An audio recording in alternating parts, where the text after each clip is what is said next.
Arthur Stanley Jefferson, better known by his stage name Stan Laurel, was an English comic actor, writer and film director, most famous as Laurel of comedic duo Laurel and Hardy, Hardy being Oliver Hardy. Laurel began his career in the British Music Hall, from where he took a number of his standard comic devices, the bowler hat, the deep comic gravity, and the nonsensical understatement. He was a member of Fred Karno's army, where he was Charlie Chaplin's understudy. The two arrived in the U.S. on the same ship from Britain with the Karno troupe. Laurel went into films in the United States, with his acting career stretching between 1917 and 1951, and from silence to talkies. It included a starring role in the film The Music Box, which won an Academy Award. In 1961, Laurel was given a Lifetime Achievement Academy Award for his pioneering work in comedy. He has a star on the Hollywood Walk of Fame at 7021 Hollywood Boulevard.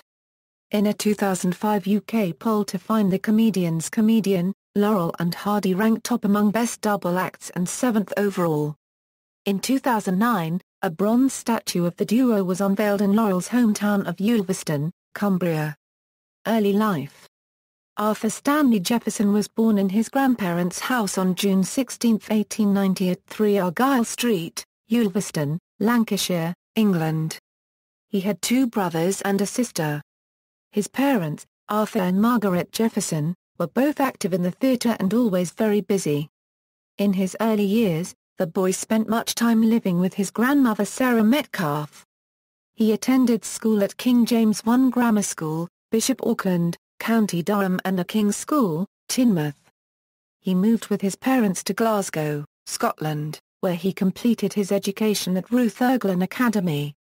His father managed Glasgow's Metropole Theatre, where Laurel began work. His boyhood hero was Dan Leno, one of the greatest British music hall comedians. At the age of 16, with a natural affinity for the theatre, Laurel gave his first professional performance on stage at the Panopticon in Glasgow.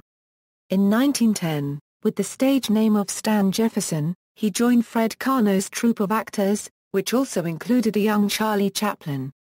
The British Music Hall nurtured him, and for some time, he acted as Chaplin's understudy. Chaplin and Laurel arrived in the United States on the same ship from Britain with the Karno troupe and toured the country. From 1916 to 1918, he teamed up with Alice Cook and Baldwin Cook, who became lifelong friends. Amongst other performers, Laurel worked briefly alongside Oliver Hardy in a silent film short The Lucky Dog. This was before the two were a team. It was around this time that Laurel met May Dahlberg. Around the same time he adopted the stage surname of Laurel, at Dahlberg's suggestion. The pair were performing together when Laurel was offered $75 per week to star in two reel comedies. After the making of his first film, Nuts in May, Universal offered him a contract. The contract was soon cancelled during a reorganization at the studio. Among the films Dahlberg and Laurel appeared in together was the 1922 parody, Mud and Sand, of which a short clip can be seen at the left. By 1924, Laurel had given up the stage for full-time film work, under contract with Joe Rock for 12 two-reel comedies.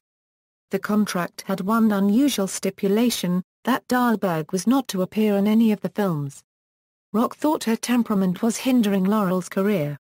In 1925, when she started interfering with Laurel's work, Rock offered her a cash settlement and a one-way ticket back to her native Australia, which she accepted.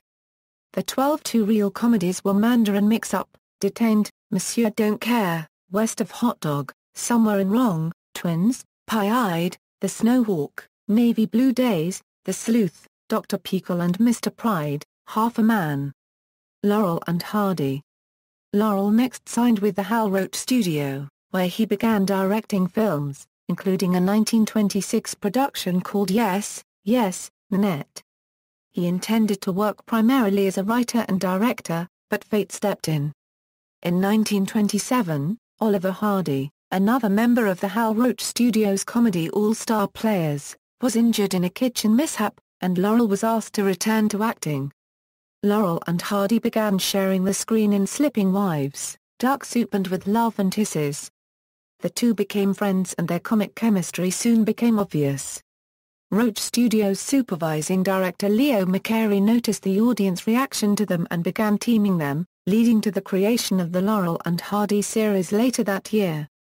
Together, the two men began producing a huge body of short films, including The Battle of the Century, Should Married Men Go Home?, Two Tars, Be Big, Big Business, and many others. Laurel and Hardy successfully made the transition to talking films with a short Unaccustomed as We Are in 1929. They also appeared in their first feature in one of the review sequences of the Hollywood Review of 1929, and the following year they appeared as the comic relief in a lavish all-color musical feature, The Rogue Song. In 1931, their first starring feature, Pardon Us, was released. They continued to make both features and shorts until 1935, including their 1932 three-reeler The Music Box, which won an Academy Award for Best Short Subject. Trouble at Roach Studio. During the 1930s, Laurel was involved in a dispute with Hal Roach, which resulted in the termination of his contract. Since Roach maintained separate contracts for Laurel and Hardy that expired at different times, Hardy remained at the studio and was teamed with Harry Langdon for the 1939 film Zenobia. The studio discussed a series of films co-starring Hardy with Patsy Kelly, to be called The Hardy Family. But Laurel sued Roach over the contract dispute. Eventually, the case was dropped and Laurel returned to Roach. After returning to Roach Studios, the first film Laurel and Hardy made was A Chump at Oxford. Subsequently, they made Saps at Sea, which was their last film for Roach. Fox Studios. In 1941, Laurel and Hardy signed a contract at 20th Century Fox to make 10 films over 5 months. During the war years, their work became more standardized and less successful, though The Bullfighters and Jitterbugs did receive some praise. Laurel discovered he had diabetes, so he encouraged Hardy to make 2 films without him. In 1946, he divorced Virginia Ruth Rogers and married Ida Kaiteka Raphael. In 1947, Laurel returned to England when he and Hardy went on a 6-week tour of the United Kingdom, and the duo were mobbed wherever they went. Laurel's homecoming to Ulverston took place in May, and the duo were greeted by thousands of fans outside the Coronation Hall. The Evening Mail noted, OE Oliver Hardy remarked to our reporter that Stan had talked about Ulverston for the past 22 years and he thought he had to see it. The tour included a Royal Command performance for King George, Virgin Islands US and Queen Elizabeth in London. The success of the tour would see them spend the next 7 years touring the UK and Europe. In 1950, Laurel and Hardy were invited to France to make a feature film. The film, a Franco-Italian co-production titled Talkies, was a disaster. Both stars were noticeably ill during the filming. Upon returning to the US they spent most of their time recovering. In 1952, Laurel and Hardy toured Europe successfully, and they returned in 1953 for another tour of the continent. During this tour, Laurel fell ill and was unable to perform for several weeks. In May 1954, Hardy had a heart attack and cancelled the tour. In 1955, they were planning to do a television series, Laurel and Hardy's Fabulous Fables, based on children's stories. The plans were delayed after Laurel suffered a stroke on April 25, from which he recovered. But as he was planning to get back to work, his partner Hardy had a massive stroke on September 14, 1956, which resulted in his being unable to return to acting. Hardy's death. On August 7, 1957, Oliver Hardy died. Laurel was too ill to attend his funeral and said, "Babe would understand." People who knew Laurel said he was devastated by Hardy's death and never fully recovered from it. He refused to perform on stage, or act in another film without his good friend. But, he continued to socialize with his fans. Laurel was described by his fans as a very nice man, with a sense of humor that will never be forgotten. Life after Laurel and Hardy. In 1961, Stan Laurel was given a Lifetime Achievement Academy Award for his pioneering work in comedy. He had achieved his lifelong dream as a comedian and had been involved in nearly 190 films. He lived his final years in a small flat in the Oceano Apartments in Santa Monica. California. Always gracious to fans, Laurel spent much time answering fan mail. His phone number, Exbrook 3-1851, was listed in the telephone directory, and fans were amazed that they could dial the number and speak to him directly. Jerry Lewis was among the numerous comedians to visit Laurel, who offered suggestions for Lewis's production of The Bellboy. Lewis paid tribute to Laurel by naming his main character Stanley in the film, and having Bill Richmond play a version of Laurel as well. Van Dyke played Laurel on the Sam Pomerantz Scandals episode of The Dick Van Dyke Show. Laurel was offered a cameo role in It's a Mad, Mad, Mad, Mad World, but he turned it down. He did not want to be on screen in his old age, especially without his comedy partner, Oliver Hardy, who had died in 1957. Personal life: Laurel had a complex marital history.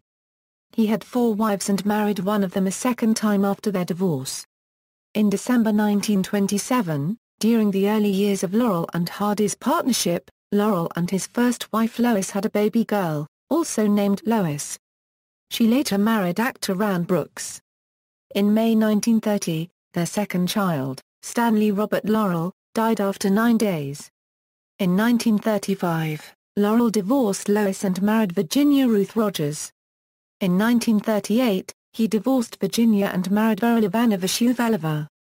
By 1941, he had divorced Vera and remarried Virginia. In 1946, he divorced Virginia and married Ida Kaiteva Raphael, whom he did not divorce.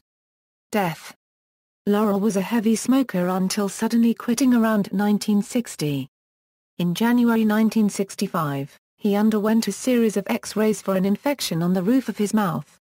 He died on February 23, 1965, aged 74, 4 days after suffering a heart attack on February 19. Just minutes away from death, Laurel told his nurse he would not mind going skiing right at that very moment. Somewhat taken aback, the nurse replied that she was not aware that he was a skier. "I'm not," said Laurel, "I'd rather be doing that than this." A few minutes later the nurse looked in on him again and found that he had died quietly in his armchair. At his funeral, silent screen comedian Buster Keaton was overheard talking about Laurel's talent. "Chaplin wasn't the funniest, I wasn't the funniest, this man was the funniest." Keaton would himself die of lung cancer 1 year later in February 1966. Dick Van Dyke, a friend, protégé and occasional impressionist of Laurel during his later years, gave the eulogy, reading A Prayer for Clowns. Laurel had earlier quipped, "If anyone at my funeral has a long face, I'll never speak to him again." Laurel was cremated, and his ashes were interred in Forest Lawn Hollywood Hills Cemetery. Legacy: Laurel and Hardy are featured on the cover of the Beatles' album Sgt. Pepper's Lonely Hearts Club Band. In 1989, a statue of Laurel was erected in Dockwray Square, North Shields, Tyne and Wear, England, where he lived at number 8 from 1897 to 1902. The steps down from the square to the North Shields Fish Quay were said to have inspired the piano-moving scene in The Music Box. In a 2005 UK poll, comedian, Laurel and Hardy were ranked top among best double acts, and 7th overall. In 2006, BBC4 showed a drama called Stan, based on Laurel meeting Hardy on his deathbed and reminiscing about their career. A plaque on the Bull Inn, Bottisford, Leicestershire, England, marks Laurel and Hardy appearing in Nottingham over Christmas 1952, and staying with Laurel's sister, Olga, who was the landlady of the pub. In 2008, a statue of Stan Laurel was unveiled in Bishop Auckland, County Durham, on the site of the Eden Theatre. In April 2009, a bronze statue of Laurel and Hardy was unveiled in Ulverston. There is a Laurel and Hardy Museum in Stan's hometown of Ulverston. There are 2 Laurel and Hardy museums in Hardy's hometown of Harlem, Georgia. One is operated by the town of Harlem, and the other is a private museum owned and operated by Gary Rossith, a Harlem resident. Filmography: Stan Laurel filmography, Laurel and Hardy filmography, references, notes. Citations. Bibliography.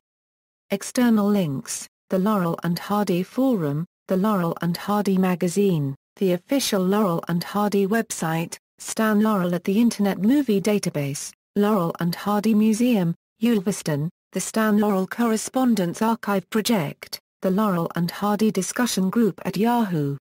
Groups, Stan Laurel's Eulogy, Stan's Tempestuous Love Life,